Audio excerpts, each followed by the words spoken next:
வணக்கம் மக்களே, welcome to Vicky vlogs. காலையில் 4 மணிக்கு 3 பேர் எப்படி ரெடியாக நின்றுருக்கோம் பார்த்தீங்களா? ஏன்னா 6 மணிக்கு ட்ரெயினை பிடிக்கணும். எங்கள் ஹொசரோட்லேருந்து மெஜஸ்டிக் போகணும். ஸோ அதுவே கிட்டத்தட்ட ஒரு 1.25 மணி நேரம் பக்கம் காட்டுது கேபில். ஆனால் மார்னிங்கிறதுனால எப்படி கொஞ்சம் சீக்கிரமாக போயிடலாம், என்ன எந்த டிராஃபிக்கும் இருக்காது, சீக்கிரமாக போயிடலாம் தான். பார்ப்போம். இப்போ தான் ஆட்டோவில் போயிட்டுருக்கோம், எப்படி ரீச் ஆகுறோம், ட்ரெயினை பிடிக்கிறோம். ஏன்னா இவங்க அண்ணா வராங்க, இவங்க அண்ணா ஃபேமிலி, நாங்கள் போகிறோம். எங்கே போகிறோம் ஆக்சுவலி அப்படின்னா சிவமோகா போகிறோம். பெங்களூர் கர்நாடகா தான் அதுவும். அங்கே வந்து கொஞ்சம் சுற்றி பார்க்குற இடம் நிறையா இருக்குது, ஃபால்ஸு ப்ளஸ் கோவில் அந்த மாதிரி நிறையா இருக்குது. ஸோ அவங்க வீட்டுக்கு போய் 2 நாள் ஸ்டே பண்ணி அங்கே என்னென்ன இருக்குதுன்னு பார்ப்போம். ஓகேங்களா? ஸோ இப்போ வந்து மெஜஸ்டிக் ரயில்வே ஸ்டேஷன் வந்தாச்சு. எங்கள் ட்ரெயின் வந்து எந்த பிளாட்ஃபார்ம்னு இன்னும் போடல. ஸோ அதனால் அந்த கேப்பில் வந்து ஒரு சின்ன காஃபி மட்டும் குடிச்சிடும்னு சொல்லிட்டு 1/2 காஃபி வாங்கியாச்சு. நாங்கள் கரெக்டாக வந்து ரீச் ஆனப்போ வந்து டைம் வந்துட்டு ஒரு 5:30 நினைக்கிறேன், 5:30 மணிக்கு வந்துட்டோம். ஒரு 1/2 hour எங்களுக்கு டைம் இருந்தது. ஸோ அப்படியே ஒரு டிஃபனும் வாங்கிட்டு ட்ரெயின் ஏறிடலாம் அப்படின்னு சொல்லிட்டு, ஏன்னா வெறும் வயிற்றில் அங்கே 4 மணிக்கு எழுந்ததுக்கு ஒரு மாதிரி வயிறு பரட்டுற மாதிரியே இருந்தது. ஸோ கொஞ்சம் காஃபி குடிச்சிட்டு போகிற வழியில் டிஃபன் வாங்கிட்டு ட்ரெயின் ஏறிடுவோம் அப்படின்னு சொல்லிட்டு. ஸோ அது வரைக்கும் இவங்க அண்ணா ஆல்ரெடி ரீச், அவங்க 9th பிளாட்ஃபார்மில் தான் வெயிட் பண்ணிட்டுருக்காங்க. ஸோ இப்போ வாங்க போய் பார்ப்போம்.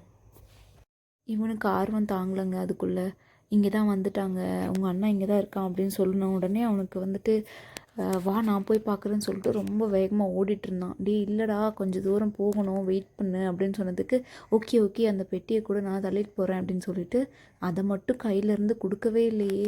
நான் ஆல்ரெடி சொன்ன மாதிரி தாங்க, இதுக்கும் எங்களுக்கும் செட்டே ஆகாது. ஆனால் வேறு வழி இல்லைல்ல, ட்ராவல் பண்ணும்போது இந்த மாதிரி நீட்டான ஒரு பேக் தானே எடுத்துகிட்டு போகணும். ஸோ அவனை கூட்டிகிட்டு அவனை தள்ளிட்டு வந்தாச்சுங்க கீழே. ஸோ இங்கே தான் இருக்கேன்னு சொன்னாங்க அவங்க. வாங்க எங்கே இருக்காங்கன்னு பார்ப்போம். ஏன்னா இந்த ட்ரெயினை பிடிச்சிட்டு நாங்கள் வந்து அடுத்து இன்னொரு ட்ரெயின் வேறு மாற்றணும். ஸோ 6 o'clock ட்ரெயின் ஏறணுன்னா இங்கேருந்து பெரூர் அப்படின்ற ஒரு ஸ்டேஷனுக்கு போய் இறங்கணும். அங்கேருந்து ஒரு ஒரு 1 மணி நேரம்னு வச்சுக்கோங்களேன் ஷிமோகாவுக்கு. ஸோ அங்கே போய் மாற்றணும். எப்படி போய் எவ்வளோ இந்த பசங்களை வச்சுட்டு எப்படி நாங்கள் மேனேஜ், அதுவும் இவனை 2 பசங்க இல்லை, இவன் ஒருத்தனை வச்சு மேனேஜ் பண்ணுறது தான் ரொம்ப கஷ்டம் எங்களுக்கு. பார்ப்போம். ஸோ வந்துட்டான் அவங்க அண்ணா. நீங்கள் ஆல்ரெடி பார்த்துருப்பீங்க என்னோடய வீடியோஸில், நீங்கள் மேபி பார்த்துருந்தீங்கன்னா. இவரோட அண்ணா பையன். ஸோ அவங்க 2 பேர் கூப்பிட்டு சேர்ந்துட்டாங்க. 2 விண்டோ சீட்டு யாருக்குமே கொடுக்கல, அவங்க 2 பேருமே என்ஜாய் பண்ணிட்டு வந்துட்டு இருந்தாங்க. ட்ரெயினை எடுத்துட்டாங்கங்க. கொஞ்சம் கொஞ்சமாக மூவ் ஆகுது. இவங்க மூவ் ஆகிறதுக்கு வரைக்கும் எவ்வளோ வெயிட் பண்ணாங்கன்னா அந்த அளவுக்கு வெயிட் பண்ணாங்க. ஏன் இன்னும் ட்ரெயின் நகரலன்னு. ஒரு வழியாக கிளம்பியாச்சு. ஆனால் போகிற வழியெல்லாம் அந்த இருட்டில் இருந்து அந்த வெளிச்சம் வரும்ல, அதில் இந்த சீனரிலாம் பாருங்களேன், நிஜமாகவே ஒரு மாதிரி பீஸ்ஃபுல்லாக சூப்பராக இருந்ததுங்க. இன்னொரு நல்ல விஷயம், என் பையன் தூங்கிட்டான் இந்த காற்றுலேயும் ப்ளஸ் ட்ராவல்லையும். அதுவே எங்களுக்கு ஒரு பெரிய விஷயம். அதுக்கப்புறம் நடுவில் ஒரு ஸ்டேஷனில் நின்றுதுங்க, ஒரு 10 minutes நிற்கும், நீங்கள் சாப்பிட்டு வந்துடுங்க அப்படின்னு சொல்லிட்டு பக்கத்தில் இருக்கவங்க சொன்னாங்க. ஸோ தட்டை இட்லி ப்ளஸ் வடை கொடுத்தாங்க, 50 rupees. ஸோ அதை வாங்கிட்டு சாப்பிட்டுட்டு அப்படியே பக்கத்தில் ஒரு வீடியோ மட்டும் எடுத்துகிட்டு உள்ளே வந்தாச்சு. ஏன்னா ரொம்ப நேரம் உட்காந்துட்டுருக்கும், போர்டு தான் அடிக்குது இல்லை உள்ளே, அதனால் கொஞ்ச நேரம் வேடிக்கை பார்க்கறதுக்கு நல்லா இருந்தது. ஸோ அங்கேருந்து இன்னும் கொஞ்சம் தூரம் ட்ராவல் பண்ணோம். ஸோ எப்படா வரும் அப்படின்னு தான் இருந்தது. பட் ஓகே, இப்போ எப்பயுமே நாங்கள் 3 பேர் தான் போவோம், இப்போ 6 பேரில். ஸோ பேசிகிட்டே போனதுனால இன்னும் கொஞ்சம் டைம் போனதும் தெரில. ஸோ பக்கத்தில் வந்துட்டோம், பெரூர் பக்கத்தில் வந்துட்டோம், ஸ்டேஷன் இறங்க போகிறோம். ஸோ அப்போ பாருங்கள் அந்த சீனரிலாம் எவ்வளோ அழகாக இருக்குது. ரொம்ப வயல்வெளியாக நம்ம ஊரில் சைட்லலாம் இருக்கும்ல, பொள்ளாச்சி அந்த சைட்லலாம் இந்த மாதிரி பார்க்கவே அழகான சீனரிஸ்லாம் இருக்குல்ல, அந்த மாதிரி இருந்ததுங்க, நல்லா இருந்தது. ஸோ எங்களுக்கு இன்னும் ஆர்வமாகிடுச்சு, இங்கேயே இப்படி இருக்கே, ஸோ அந்த சிவமோகா அந்த ஏரியா அந்த பக்கம்லாம் நம்ம போகிற இடம்லாம் எப்படி இருக்கும் அப்படின்னு சொல்லிட்டு. ஸோ வந்து இறங்கியாச்சு பெரூரில்.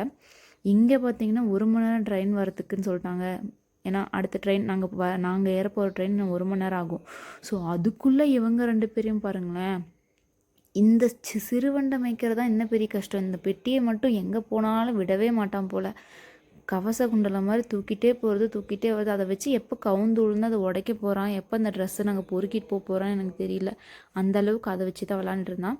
சரி, அவங்களுக்கும் என்ன பண்ணுறது டைம் பாஸ்க்கு. இவன் மட்டும் தான் இப்படி இருக்கான்னு பார்த்தா இன்னொன்று சின்ன பொண்ணு ஒன்று குட்டியாக ஒன்று இருந்தது, அதுவும் அதை வச்சு தான் விளாண்டுட்டு இருந்தது.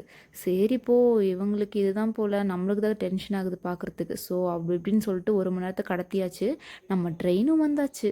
ஸோ ட்ரெயினில் ஏறியாச்சுங்க. இதுங்களை எப்படியோ கூட்டிகிட்டு போய் உள்ளே வீட்டில் விட்டுறணும் அப்படின்னு சொல்லிட்டு கூட்டிகிட்டு போயாச்சு. அடுத்த சீனரி அதுவுமே பார்க்க கேரளா மாதிரியே இருக்குங்க. நிஜமாவே சொல்கிறேன், நடுவில் தண்ணி போகிறது ப்ளஸ் ஈரமாக இருக்குது, மழை வந்துகிட்டே இருக்கிறது.